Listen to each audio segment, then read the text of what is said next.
Greetings, fellow moviegoers, and welcome to Movie Central, the place to talk about movies, TV shows based on movies, toys based on movies, games based on movies, and rides based on movies. I'm your host, Mr. CCS, and these are my pets, George the Gorilla, Kahala the Dolphin, and Frank the Sea Turtle. So, as many of you have seemingly grasped over these last few episodes, many of the video game to movie adaptations have started to become a lot more well received when compared to the inception of the concept. However, by the time the 2020s rolled around, they started to become a lot more beloved and well received. In particular, however, there was a trilogy of movies that seemingly united most movie fans and most video game fans alike. And we're going to talk about all three in the remainder of the season. But first, before we dive into the later highs of this trilogy, I'd like to take a moment to talk about the history of its source material. I am, of course, talking about the massive juggernaut that is Sonic the Hedgehog. So, Sonic. What is the deal with the Beyblade? Well, he's been around since the early 1990s, and he's arguably as iconic as the flagship characters from Nintendo. Mario, Link, Pikachu, Donkey Kong, etc.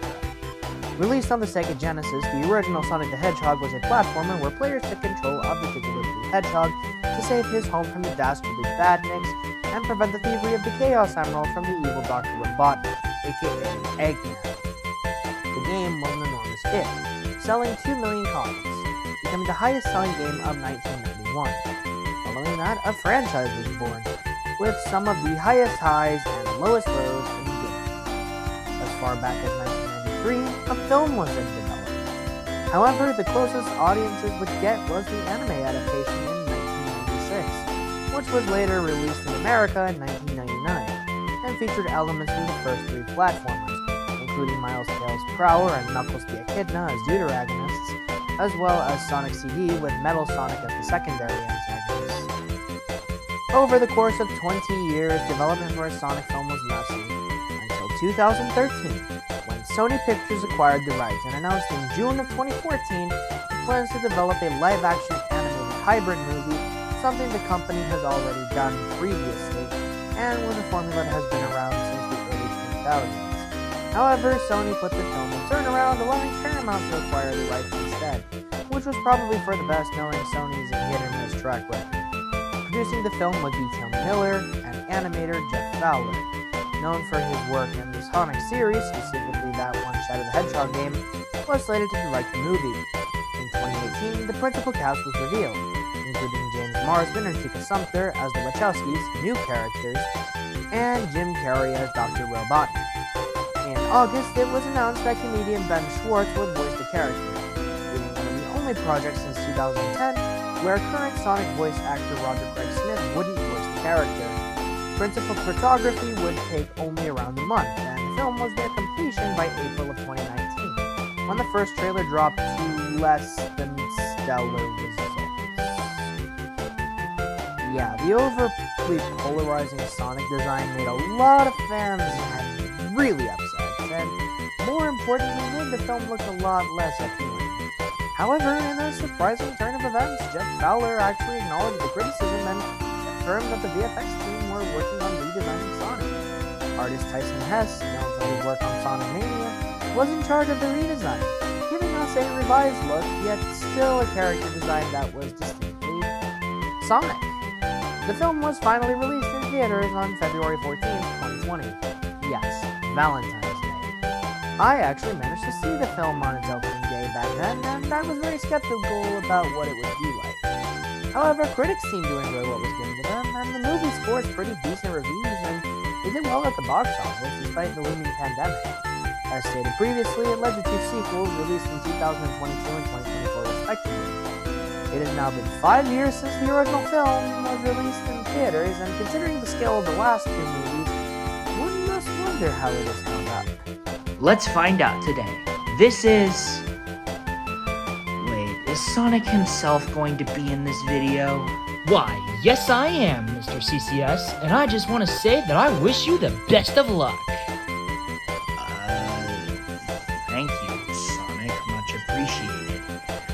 This is Sonic the Hedgehog.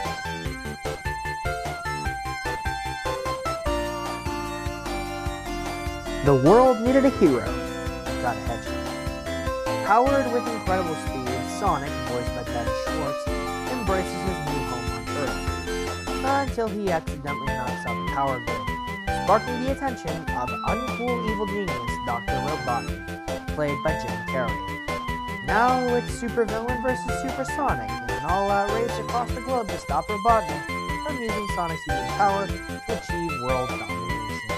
Well, that's all we have for you today. Feel free to let me know what you think of the original Sonic the Hedgehog film 5 years later, and tune in next week for a review of another video game film released in 2020, this time R-rated and animated. Until then, and with that said, my name is Mr. CCS, these are my pets, this is Movie Central, and that, my friends, is a wrap.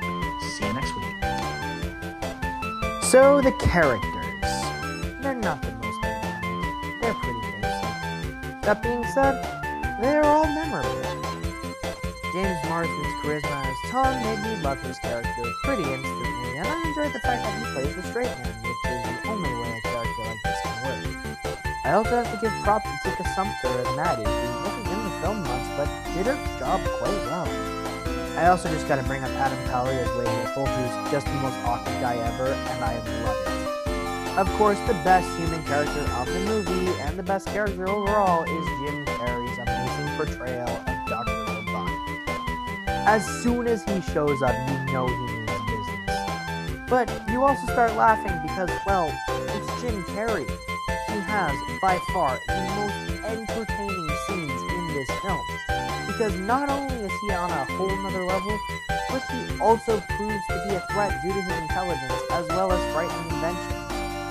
Now, I know in the sequel and prequel he becomes much more traditional, which I definitely appreciate, but for a first installment, this is a pretty great place to start. Finally, of course, we have our titular hero, Sonic himself. Sonic's core personality traits are his wisecracking, cocky attitude, and his determination as a hero. Ben Schwartz not only nails that, but dare I say it, he could very well be considered the best voice actor the Blue Burglar has ever had, but only time will tell with that. The point is as follows. Ben kills it as Sonic, and makes me laugh every single chance he gets. Alright, so enough about the characters, let's talk about the effects. The only real effect is Sonic, and despite the initial design looking really frightening, he was always animated pretty well, which was only seen as perfection per the redesign. He feels really authentic for his game counterparts, and in design and in movement, which we all needed. The rest of the effects, such as the film's version of the Bad Mix, and even the big climax, all look extremely cool in regards to VFX. As for the score, it was composed by Junkie XL, who not only created something original, but also sneaks in some pieces of music from the original Sonic.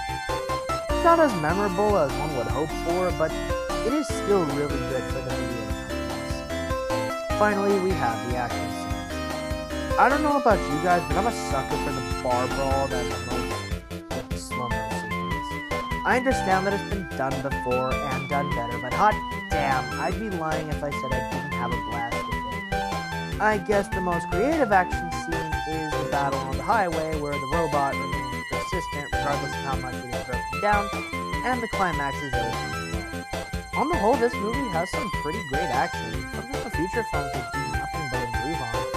So yeah, Sonic the Hedgehog is a surprisingly great film. It's a basic story, yes, but for these casual fans to the larger lore of the franchise, this is a great place to start, and a simply fun time. I'm going to give it a 10 out of 10 for the energy, as well as how it made me into a Sonic fan. Oh, and Tails has a cameo. Thought you'd like to know. Well, that's all we have for you today. Feel free to let me know what you think of the original Sonic the Hedgehog film 5 years later, and tune in next week for a review of another video game film released in 2020, this time R-rated and animated. Until then, and with that said, my name is Mr. CCS, these are my pets, this is Movie Central, and that, my friends, is a wrap. See you next week.